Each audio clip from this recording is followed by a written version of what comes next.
अब जरा जुमला सुनो अल्लाह के नबी ने क्या कहा।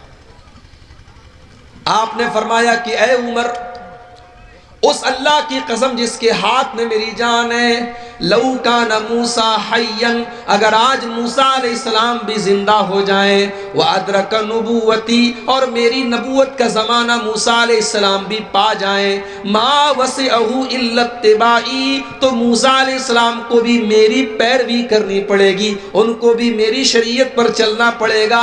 मेरे दौर में अगर मूसा भी आ जाए तो मूसा की शरीयत नहीं चलेगी। ओ लोगों, जब मूसा की शरीयत मेरे नबी की शरीयत के अंदर नहीं चल सकती, तुमने अपने बुजुर्गों की शरीयत को क्यों चलाना शुरू कर दिया? तुमने अपने बड़ों की शरीयत को क्यों चलाना शुरू कर दिया? तुमने अपने इमामों की शरीयत को क्यों चलाना शुरू कर दिया? रब का कुरान पढ़ा जाए, नबी का फरमान पढ़ा जाए, और उसके बाद कोई कहे कि मेरे इमाम ने ये कहा, मेरे बुजुर्गों ने ये कहा, मेरे बड़ों ने ये कहा, इससे बढ़ के शर्म की बात और इससे बढ़ के अफसोस की बात क्या होगी? तो मेरा नबी नबी भी है और रसूल भी है। अल्लज़ीना यत्तबिऊन अर्रसूल अन्नबिय्यल उम्मी, मेरा नबी नबी भी है और मेरा नबी रसूल भी है और मेरा नबी उम्मी भी है। उम्मी किसको कहते हैं? उम्मी बना है उम से, उम के माने मां। मां के पेट से बच्चा निकलता है तो पढ़ लिख करके नहीं निकलता है, अनपढ़ होता है। अल्लाह के नबी उम्मी थे क्योंकि पूरे अरब के अंदर ज्यादातर लोग उम्मी थे, पढ़ना लिखना नहीं जानते थे, पढ़ने लिखने का शौक ही नहीं था। अल्लाह ने अपने आखिरी नबी को उम्मी क्यों बनाया? कुरान उठाओ, कुरान का 21वां पारा उठाओ, अल्लाह जवाब देता है, वमा कुंत ततलू मिन क़ब्लिही मिन किताबिन वला तख़ुत्तुहु बियमीनिका इज़ल लर्ताबल मुब्तिलून। ऐ नबी, आप न तो कोई किताब पढ़ते थे, न आप एक लाइन लिख सकते थे। अगर आप पढ़ना लिखना जानते तो ये शक करने वाले, ये बातिल परस्त लोग, ये मुशरिक लोग, ये काफिर लोग आपकी नबूवत पर सवाल उठा देते। ये कहते ये तो पढ़े लिखे हैं, इन्होंने तौरात के अंदर पढ़ करके ये बात बताई है, इन्होंने इंजील के अंदर पढ़ करके ये बात बताई है। ऐ नबी, हमने आपको उम्मी बनाया, आपका कोई उस्ताद नहीं, आप किसी मदरसे में नहीं गए, आपने कलम चलाना नहीं सीखा, आपने लिखना नहीं सीखा, आपने पढ़ना नहीं सीखा, फिर भी आप अल्लाह का कुरान दुनिया को पढ़ पढ़ के सुनाएंगे।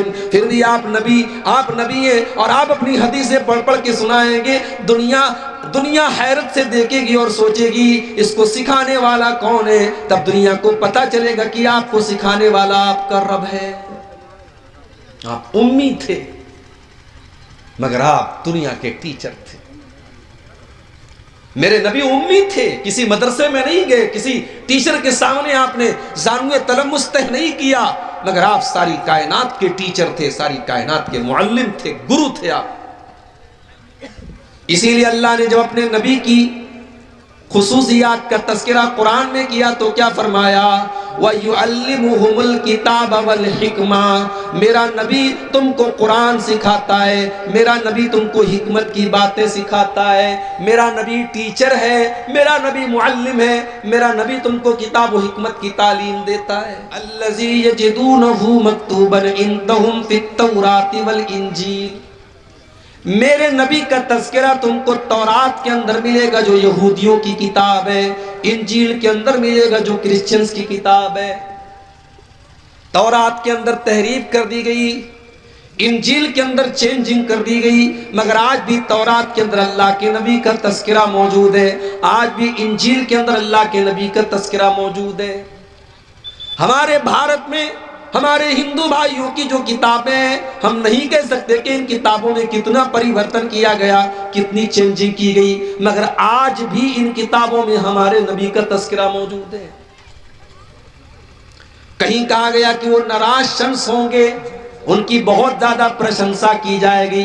कहीं कहा गया उनका नाम मोहम्मद होगा, कहीं कहा गया कि महामद होगा, कहीं उनकी पैदाइश की तारीख बताई गई, कहीं ये बताया गया कि वो ऊंट की सवारी करेंगे, कहीं बताया गया उनकी 12 पत्नियां होंगी, कहीं बताया गया कि वो बुराक की सवारी करेंगे, कहीं उनके सहाबा का तस्करा किया गया, कहीं उनकी खूबसूरती का तस्करा किया गया। हमारे हिंदू भाइयों की किताबों में भी हमारे नबी का तस्करा आपको मिलेगा।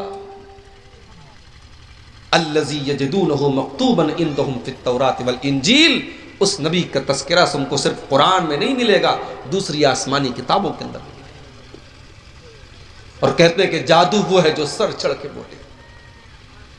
मेरे नबी की तारीफ तो आपके दुश्मनों ने भी की है, जो जिंदगी भर आपके दुश्मन रहे उन्होंने भी आपकी तारीफ की है, जिन्होंने आपका कलमा पढ़ा उन्होंने भी आपकी तारीफ की है, और जिन्होंने आपका कलमा नहीं पढ़ा उन्होंने भी आपकी तारीफ की है। 1980 में किताब छपती अमेरिका से, किताब का नाम है द 100 ग्रेट पर्सनालिटीज, दुनिया के 100 महान व्यक्ति। किताब का राइटर कौन है? एक ईसाई स्कॉलर है, उसका नाम है doctor Michael Hart. Doctor Michael Hart ने दुनिया के 100 महान व्यक्तियों के ऊपर एक किताब लिखी। वो ईसाई था, उसने ईसा अलैहिस्सलाम को 3 नंबर पर रखा, उसने गौतम बुद्ध को 14 नंबर पर रखा, उसने महावीर जैन को 99 नंबर पर रखा। उसने अपनी इस किताब में अगर पहले नंबर पर रखा और पूरी दुनिया की तारीख पढ़ने के बाद पहले नंबर पर रखने के लायक अगर उसको कोई इंसान नजर आया तो वो जनाबे मुहम्मदुर रसूलुल्लाह सल्लल्लाहु अलैहि वसल्लम नजर आए। उसने अपनी इस किताब में नंबर 1 पर अल्लाह के नबी को रखा। उसकी किताब इंग्लिश में छपी, आज तो उर्दू में भी उसका ट्रांसलेशन हो चुका है, आपको मिल जाएगी। इंग्लिश में किताब छपी, किताब जब छपी तो बवाल हो गया। प्रेस में पूछा गया, प्रेस वालों ने पूछा, डॉक्टर साहब आप तो क्रिश्चियन आदमी हैं, आप तो ईसाई आदमी हैं, आपने ईसा अलैहिस्सलाम को 4थे नंबर पर क्यों रखा, आपने मोहम्मद साहब को पहले नंबर पर क्यों रखा? डॉक्टर माइकल हार्ट ने जो जवाब दिया था वो आज भी उसकी किताब के मुकदमा के अंदर मौजूद है। उसने लिखा था, he was the only man in history who was the supremely successful on both the religious and secular levels. उसने कहा कि पूरी दुनिया की तारीख में, पूरे दुनिया के इतिहास में, पूरे मानव इतिहास में मुझे अगर कोई ऐसी शख्सियत मिली जो मजहबी भी हो और सेकुलर भी हो, एक तरफ नमाज भी पढ़ रही हो और एक तरफ 4 बेटियों के बाप का भी फर्ज निभा रही हो और 9 बीवियों के शौहर का भी फर्ज निभा रही हो, एक अच्छा बाप भी हो, एक अच्छा शौहर भी हो, एक अच्छा कमांडर भी हो, एक अच्छा पॉलिटिशियन भी हो, एक अच्छा इंसान भी हो, अगर मैंने ऐसी कोई शख्सियत देखी है तो सिर्फ और सिर्फ जनाब मोहम्मद रसूलुल्लाह सल्लल्लाहु अलैहि वसल्लम की देखी है। इसलिए मैं मजबूर हूं, मैंने नंबर 1 पर अगर रखा है तो अल्लाह के नबी को रखा है। ये मेरे नबी की शान है मेरे भाई। अल्लज़ी यजिदूनहु मक्तूबन इंदहुम फित तौरात वल इंजील, मेरे नबी का तज़किरा तुमको तौरात के अंदर मिलेगा, तुमको इंजील के अंदर मिलेगा।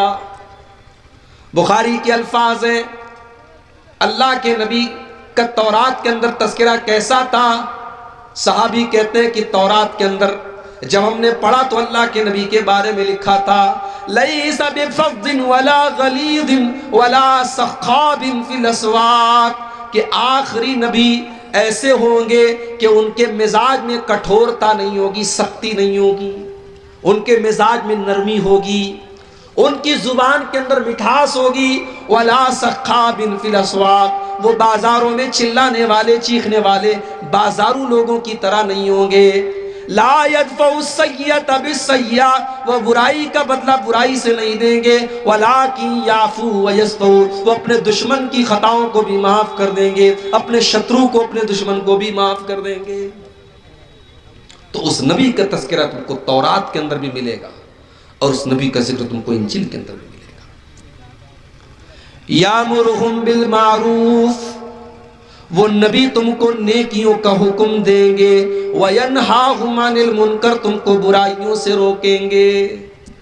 ये नबी का 2 काम है, ये नबी का भी काम है और नबी के मानने वालों का भी काम है। नेकी का हुक्म देंगे, बुराई से रोकेंगे। वो शराब से मना करेंगे, वो खुद शराब नहीं पिएंगे। वो जिना से मना करेंगे, खुद जिना नहीं करेंगे।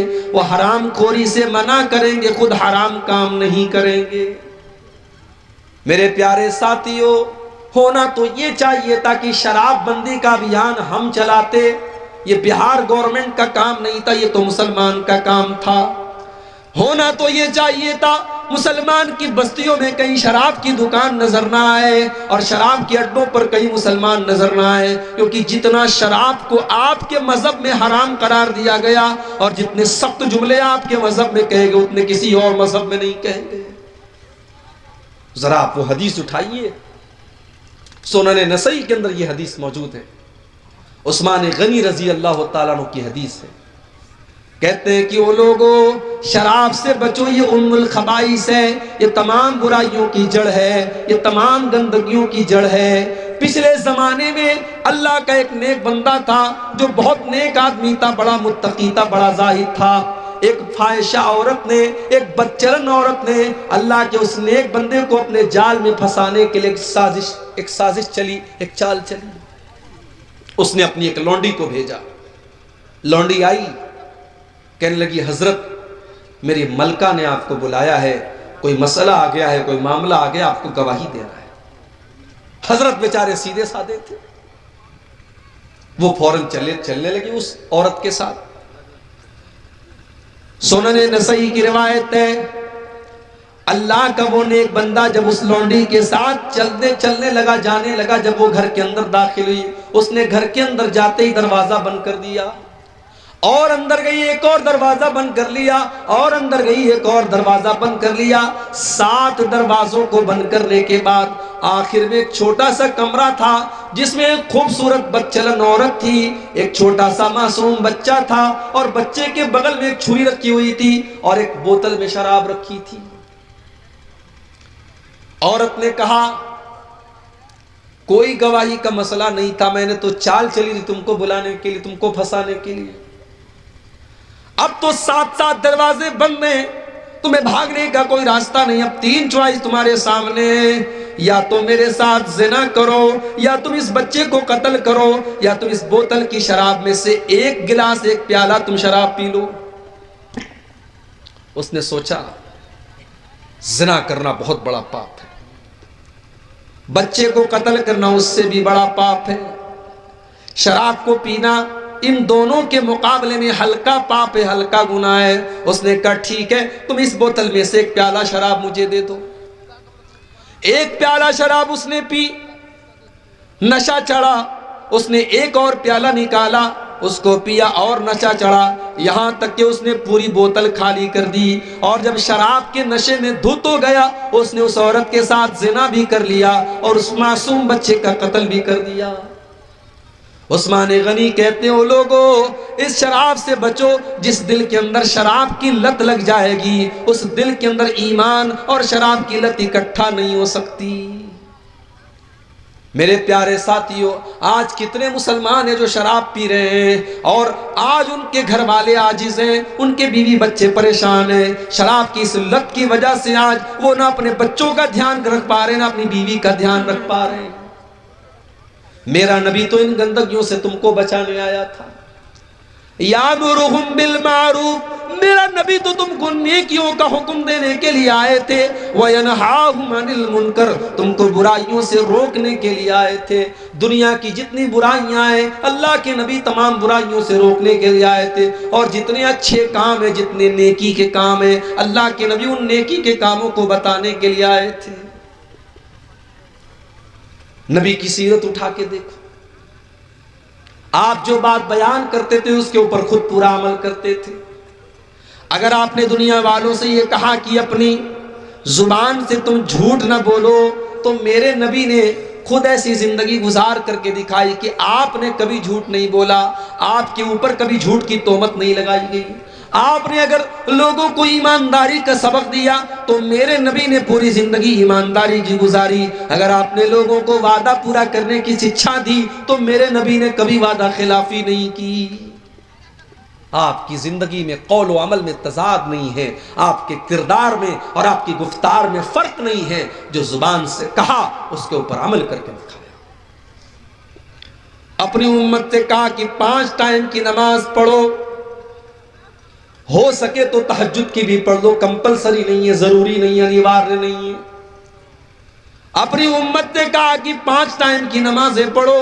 और मेरे नबी का हाल ये था कि रात रात भर तहज्जुद पढ़ा करते थे और इतने लंबे लंबे क़याम किया करते थे कि आपके पाँव में सूजन आ जाया करती थी। और कभी अम्मा आयशा अगर पूछ बैठती थी कि अय अल्लाह के नबी, आपको इतनी इबादत करने की क्या जरूरत है, तो अल्लाह के प्यारे नबी फरमाते थे, अफला अकूनु अब्दन शकूरा, अय आयशा क्या मैं अपने रब का शुक्रगुजार बंदा न बनूं।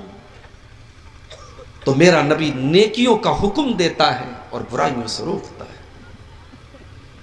वयुहिल्लु लहुमुत तय्यिबात, और मेरे नबी तुमको पाक चीजों को हलाल करते हैं तुम्हारे लिए। वयुहर्रिमु अलैहिमुल खबाइस, और नापाक और गंदी चीजों को तुम्हारे लिए हराम करते हैं। मेरे प्यारे भाइयों, अल्लाह के नबी की जो शरीयत लेकर के आप आए, वो शरीयत कितनी प्यारी शरीयत है। हम जितनी हलाल चीज़ें, हमारे जितने खाने के लायक चीज़ें वो हम खा सकते हैं, और जितनी हराम चीज़ें वो हमको नहीं खाना है। जानवर तो बकरा भी है, बकरी भी है, और जानवर कुत्ता भी है। बकरा बकरी हलाल है, कुत्ता हराम है। खाने वाले कुत्ते को भी खाते हैं, सूअर को भी खाते हैं, मगर हमें सूअर को देख करके घिन आती है, कुत्ते को देख करके घिन आती है। हमें लगता है कि ये खबीस जानवर है, ये नापाक जानवर है, ये हलाल होता तो कितनी मुश्किल होती। अल्लाह के नबी जो शरीयत लेकर के आए, उसमें कोई गंदी और खबीस चीज़ हमारे लिए हलाल नहीं की गई और कोई पाक चीज़ हराम नहीं की गई। जितनी पाक चीज़ें वो हलाल हैं और जितनी खबीस और नापाक चीज़ें वो हराम हैं।